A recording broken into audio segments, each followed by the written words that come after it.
Елбасының 100 нақты қадам үндеуінде ет сүт өндірісін дамытуға басымдық берілген. Бұл ауыл шаруашылығы саласында қызмет ететін кәсіпкерлерді жаңа бастамаларға ынталандырып отыр. Осының арқасында жаңа үлгідегі кәсіпорындар құрып, мал санын арттыруға мүмкіндік туды деп қуануда. Дайындық жауапкершілік шектеулі серіктестігі мал өсіруді осыдан 3 жыл бұрын ғана қолға алды. Алғашында жергілікті қарала сиыр өсірсе, бүгінде асыл тұқымды Симментал мен Галштинаның бабын тауып отыр. Мамандардың айтуынша Симментал тұқымды ірі қара солтүстік Қазақстанның табиғатына әбден бейімделген.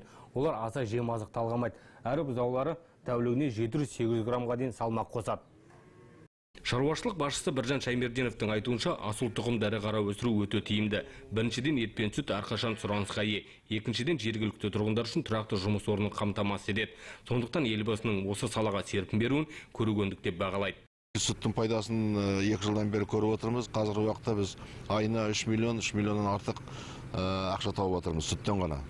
Одан басқа мінекей егін болмай қалған жылдары мал ұстаған адамға өте қолайлы ақша ай сайын алып тұрады. Қазіргі мінекей біздің малшылардың тауып жатқан табысы 90 мыңға барды.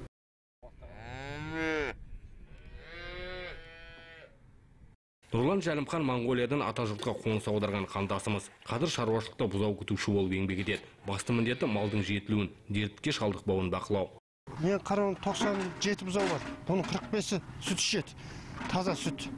Ал қалғандар құрғақ сүт аралас. Қазір сүтке сол биовит деген витамин қосамыз.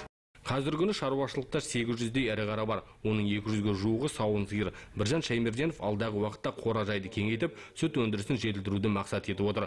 Оған мемлекет тарапынан қолдау бар.